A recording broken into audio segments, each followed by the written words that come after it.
Hello students, आज topic हम आपके साथ डिस्कस करेंगे। टॉपिक का नाम है सरफेस केमिस्ट्री। सरफेस केमिस्ट्री एक ऐसा टॉपिक है, अगर हम बात करें सरफेस केमिस्ट्री, ये हिंदी में बोलने से तो पृष्ठ रसायन के नाम से जाना जाता है और इंग्लिश में इस टॉपिक का नाम है सरफेस केमिस्ट्री। जैसा कि लगातार हम आपको हिंदी इंग्लिश दोनों में सेंटेंस एक्सप्लेन कर रहे हैं, क्योंकि इस चैनल के थ्रू यूपी बोर्ड के बच्चे, सीबीएसई बोर्ड के बच्चे और आईएससी बोर्ड के बच्चे, सभी बोर्ड के बच्चे फायदा उठा सकें, इसलिए हम दोनों भाषाओं में इसको एक्सप्लेन कर रहे हैं। सरफेस केमिस्ट्री, मन में क्वेश्चन आता है कि आखिरकार ये सरफेस केमिस्ट्री होती क्या है? क्या है सरफेस केमिस्ट्री? क्या है इसके रोजमर्रा में यूज, यानी एप्लीकेशंस क्या है सरफेस केमिस्ट्री के, वो भी हम आपको बताते हैं।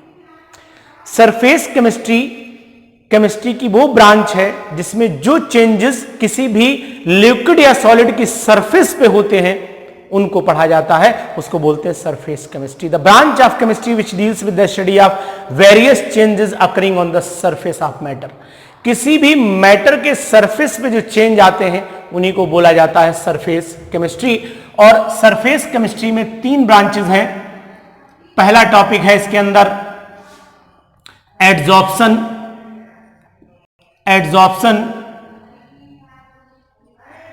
दूसरा टॉपिक है कैटालिसिस और तीसरा टॉपिक है कोलोइडल सॉल्यूशन। तो तीनों टॉपिक आप तक पहुंचाएंगे अलग अलग वीडियो के थ्रू। यानी पहले हम आपसे आज डिस्कस करेंगे, टॉपिक है एडजॉर्प्शन। यानी सबसे पहले हमारा कंसेप्ट चलेगा कि आखिरकार ये एडजॉर्प्शन होता क्या है, क्या मीनिंग है एडजॉर्प्शन का, पहले हम आपको ये समझाते हैं। यानी आज हम टॉपिक डिस्कस करेंगे एडजॉर्प्शन, या हिंदी में बोले तो अधिशोषण बोला जाता है इसको। एडजॉर्प्शन का मीनिंग होता है कि सपोज कर लेते हैं ये कोई सब्सटेंस है और इस सब्सटेंस की सरफेस पे कोई दूसरा सब्सटेंस कलेक्ट हो जाता है, इसी को नाम दिया जाता है एडजॉर्प्शन। यानी अगर हम बात करें एक सॉलिड मैटर की, तो ये सॉलिड मैटर है, इस सॉलिड मैटर के ऊपर ये दूसरा सब्सटेंस इसके ऊपर इकट्ठा हुआ है, एडजॉर्ब हुआ है, इसी को नाम दिया है हमने एडजॉर्प्शन। तो adsorption is the phenomena in which one component is accumulated on the surface of another substance. यानी एक सब्सटेंस दूसरे सब्सटेंस की सरफेस पे जब इकट्ठा हो जाता है उसी को नाम देते हैं हम लोग एडजॉर्प्शन। अब यहां पर जो टर्म एडजॉर्प्शन है, 2 टर्म से मिलकर बना है। एक है एडजॉर्बेट और दूसरा है एडजॉर्बेंट। तो एक हो गया एडजॉर्बेट और दूसरा हो गया आपका एडजॉर्बेंट। तो ये दोनों मिलकर एडजॉर्प्शन बनाते हैं। तो आखिरकार इसको हम ऐसे भी बोल सकते हैं कि एडजॉर्बेट का एडजॉर्बेंट की सरफेस पे इकट्ठा हो जाना, एक्यूमुलेट हो जाना ही एडजॉर्प्शन कहलाता है। अब यहां पर मन में क्वेश्चन आता है कि ये एडजॉर्बेट क्या होता है और ये एडजॉर्बेंट क्या होता है। एडजॉर्बेट वह सब्सटेंस है जो एडजॉर्बेंट की सरफेस पे एडजॉर्ब्ड होता है, यानी कि the substance which undergoes adsorption, the substance which is adsorbed is known as adsorbate and the substance on which adsorption takes place, यानी वह सब्सटेंस जिसकी सरफेस पे एडजॉर्प्शन होता है उसे बोलते हैं हम लोग एडजॉर्बेंट। तो आप इनको ध्यान से समझें। इसका मतलब है कि अगर इस सब्सटेंस की सरफेस पे ये चीज इकट्ठी हुई तो ये एडजॉर्बेट है और ये वाला बड़ा वाला सब्सटेंस एडजॉर्बेंट है। इस बात को आपको ध्यान रखना पड़ेगा। तो अब आपको यहां से समझ में आया होगा कि एडजॉर्बेट का एडजॉर्बेंट की सरफेस पे इकट्ठा होना ही एडजॉर्प्शन कहलाता है। जो सब्सटेंस एडजॉर्ब होता है वो एडजॉर्बेट कहलाता है, जिसके ऊपर एडजॉर्ब होता है वो एडजॉर्बेंट कहलाता है। ये है एडजॉर्प्शन। तो अब ये बात एक अराइज होती है कि जब एक यहां पर टर्म है वो भी आपको जानना जरूरी है। एक होता है एडजॉर्प्शन और एक होता है डिसॉर्प्शन। यानी कि अगर इसी सरफेस पे जब एड्सॉर्बेट एड्सॉर्बेंट की सरफेस पे एड्सॉर्ब होता है तो एड्सॉर्प्शन, लेकिन अगर ये एड्सॉर्बेट एड्सॉर्बेंट की सरफेस से बाहर चला जाता है तो इसे बोलते हैं हम लोग डिसॉर्प्शन। क्या बोलते हैं इसे? डिसॉर्प्शन। यानी डिसॉर्प्शन का मीनिंग हुआ कि removal of adsorbate from the surface of adsorbent, यानी एड्सॉर्बेट का एड्सॉर्बेंट की सरफेस से हट जाना ही कहलाता है डिसॉर्प्शन। अब एक टर्म आपने एड्सॉर्प्शन पढ़ा, एक टर्म आपने डिसॉर्प्शन पढ़ा। ये टर्म एड्सॉर्प्शन सॉल्यूशन से मैच कर रहा है। Solution is equal to solute plus solvent, adsorption is equal to adsorbate plus adsorbent, बिल्कुल वहीं से मैच कर रहा है। अब आपको एक चीज और बता दूं, एक टर्म है सॉर्प्शन। एक बताया मैंने एड्सॉर्प्शन, एक बताया एड्सॉर्प्शन, दूसरा बताया सॉर्प्शन। यानी कि जब एब्सॉर्प्शन और एड्सॉर्प्शन दोनों होने लगे तो उस कंडीशन में एक फिनोमिना चलता है जिसका नाम होता है सॉर्प्शन। यानी कि when both adsorption and absorption, यानी कि अगर अब आप इसे भी लिखना चाहें तो इसे लिख सकते हैं sorption, sorption is equal to, sorption is equal to adsorption, adsorption plus एब, यहां भी आएगा एब्सॉर्प्शन। इस बात का आपको ध्यान रखना पड़ेगा। तो जब दोनों एड्सॉर्प्शन और एब्सॉर्प्शन दोनों फिनोमिना हो जाएं तो उस फिनोमिना को नाम दिया जाता है सॉर्प्शन। जो एड्सॉर्प्शन है वो सरफेस पे होता है, ये सरफेस पे होगा, लेकिन जो एब्सॉर्प्शन वो बल्क में होगा, पूरी बॉडी के अंदर होता है। क्या? एब्सॉर्प्शन। सरफेस पे क्या होता है? एड्सॉर्प्शन। तो ये आपको ध्यान रखना पड़ेगा।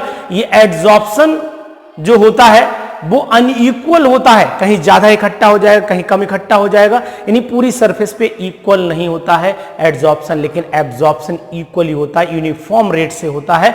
एड्सॉर्प्शन डिफरेंसेस बता रहा हूं मैं आपको, यानी एड्सॉर्प्शन शुरू में रैपिडली होगा, तेजी से होगा, बाद में धीरे धीरे धीरे धीरे स्लो होता चला जाएगा, जबकि एब्सॉर्प्शन एक बराबर रेट से चलता रहता है। तो ये डिफरेंसेस भी ध्यान रखिएगा।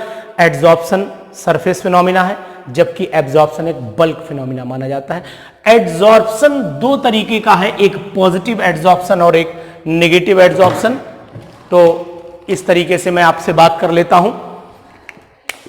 यहां पर एड्सॉर्प्शन दो तरीके का हो जाता है।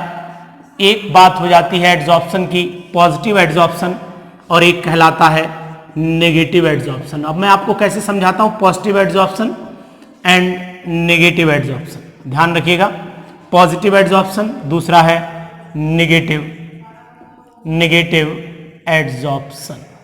अब यहां पर बच्चों सबसे बड़ी बात यह है, नाम ही बता रहा है पॉजिटिव मींस ज्यादा हो जाना, नेगेटिव मतलब कम हो जाना। अगर एड्सॉर्बेंट की सरफेस पे जो एड्सॉर्बेट इकट्ठा हुआ है उसका amount as compare to the surface of adsorbent ज्यादा है तो कहलाता है positive adsorption. It means positive adsorption is defined as when the concentration of adsorbate is more than the surface of the concentration of adsorbent, then it is called positive adsorption। यानी कि जब adsorbate की concentration adsorbent के bulk की surface की concentration से ज्यादा हो जाती है तो वो कहलाता है positive adsorption. When the concentration of adsorbate is less than the concentration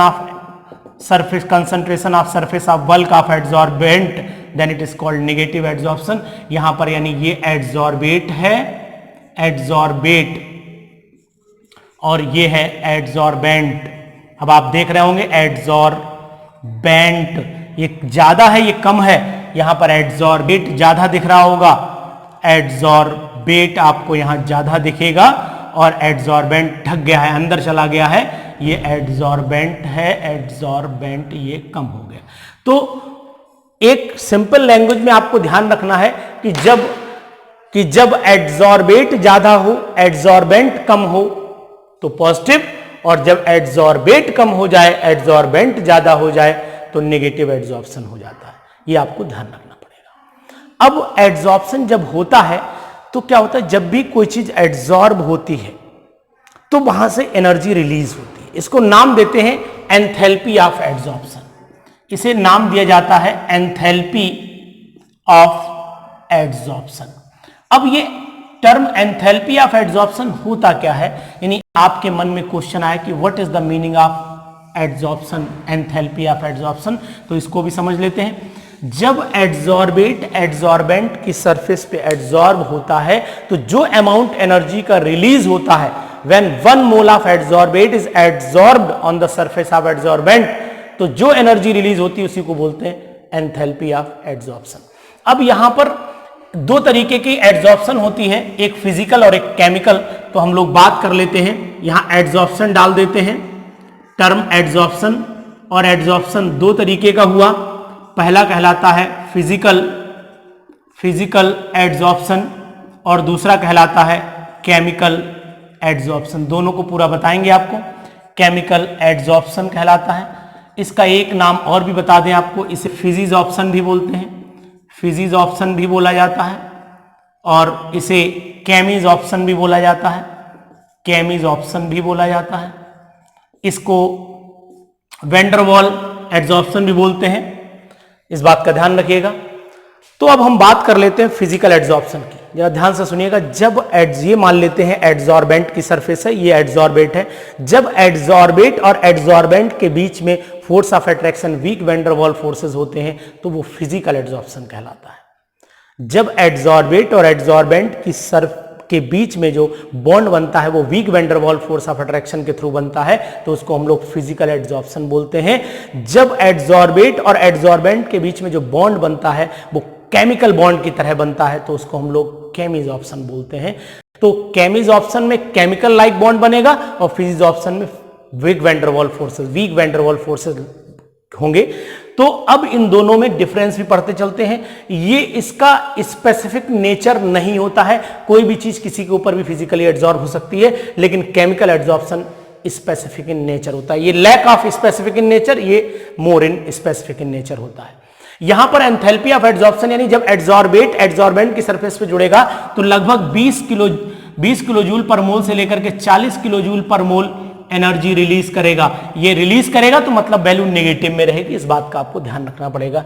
ये -200 से लेकर के -400 का दिया हुआ है वैल्यू, लेकिन आपको ये भी बता दें किलो जूल पर मोल आप 200 याद रखिए क्योंकि एनसीईआरटी में 80 से लेकर के 240 किलो जूल पर मोल दे रखी है, तो ये बीच की रेंज आप ध्यान रखिएगा 200 किलो जूल पर मोल रिलीज होती है। एक चीज आपको यहां पर जैसे आप प्रेशर बढ़ाते चले जाएंगे तो एड्सॉर्प्शन क्या होता है, बढ़ता चला जाता है, ये बात भी आपको ध्यान रखनी पड़ेगी। अगर हम लोग टेम्परेचर बढ़ाते हैं तो फिजिकल एड्सॉर्प्शन टेम्परेचर बढ़ाने के साथ घटता है, जबकि केमिकल एड्सॉर्प्शन टेम्परेचर बढ़ाने के साथ पहले बढ़ता है फिर घटता है। पहले बढ़ता इसलिए क्योंकि बॉन्ड बनने में एनर्जी मिलती है और बाद में घटता इसलिए क्योंकि जब एनर्जी पूरी बॉन्ड जो बन जाते हैं उनसे और ज्यादा एनर्जी दोगे तो बॉन्ड टूटना शुरू हो जाते हैं, इसलिए घटना शुरू हो जाता है। एक यहां पर और चीज ध्यान रखनी है आपको कि जब फिजिकल एड्सॉर्प्शन होता है ये रिवर्सिबल नेचर में होता है और केमिकल एड्सॉर्प्शन इरिवर्सिबल नेचर में होता है, यानी कि ये रिवर्सिबल होगा, ये इरिवर्सिबल होगा। ये एक बार हो गया तो वापस हो सकता है, लेकिन ये एक बार हो गया तो जल्दी वापस नहीं होता है, नॉर्मल कंडीशन में वापस नहीं होगा। इस बात को आपको ध्यान रखना पड़ेगा। तो ये बहुत सारी चीजें हैं जो आपको ध्यान रखनी पड़ेंगी फिजिकल और केमिकल एड्सॉर्प्शन के डिफरेंस में, एग्जाम में खूब पूछी जाती हैं। और एक चीज बता दें, दोनों सरफेस एरिया बढ़ाने के साथ बढ़ेंगे। More is the surface area, more is the adsorption, चाहे वो फिजिकल हो या केमिकल हो, यानी सरफेस एरिया जितना ज्यादा होगा उतना ही एड्सॉर्प्शन ज्यादा होगा, केमिकल हो या फिजिकल। ये दोनों में कॉमन बात है, इस बात का भी ध्यान। अब यहां पर फिजिकल और केमिकल एड्सॉर्प्शन पढ़ने के साथ हम एक टर्म पढ़ लेते हैं जो बताया गया है कि फ्रेंडलिक एड्सॉर्प्शन आइसोथर्म क्या होती है। Freundlich adsorption FRUNDLICH,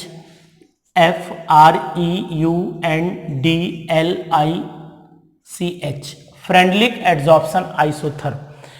Freundlich adsorption isotherm होती क्या है एक्चुअल में आपको बता दें, ये ग्राफ होता है जो एक्सटेंट ऑफ एड्सॉर्प्शन x/m अगर हम ले लें directly proportional to P pressure, यानी कि आइसोथर्म जो टर्म हमें बता रहा है आइसोथर्म, ये आइसोथर्म का मीनिंग ही है टेम्परेचर कांस्टेंट हो जाना।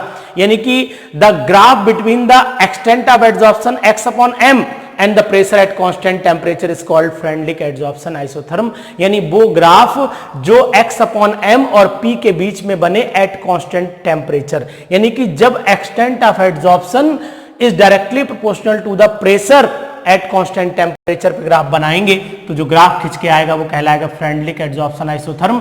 तो x upon m is equal to k into P हो जाएगा। अगर इसका लॉग ले लें तो लॉग x अपॉन m बनेगा is equal to log k बनेगा, और अगर ये इंटरमीडिएट प्रेशर पे है तो 1 अपॉन n लॉग p हो जाएगा। ये फ्रेंडलिक एड्सॉर्प्शन आइसोथर्म कहलाती है, आइसोथर्म इक्वेशन कहलाती है।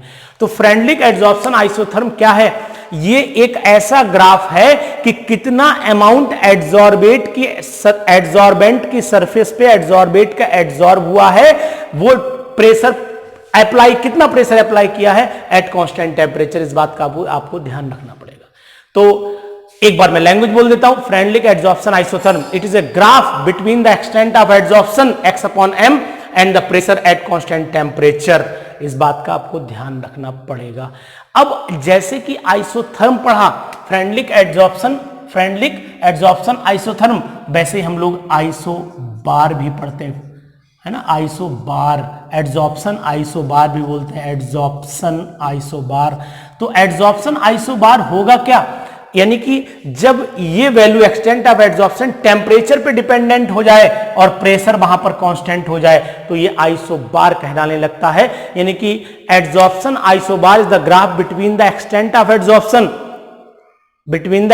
Adsorption and temperature at constant pressure, तो तब कहलाता है एड्सॉर्प्शन आइसोबार।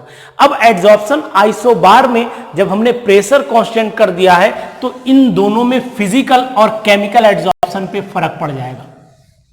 फिजिकल एड्सॉर्प्शन क्या होगा?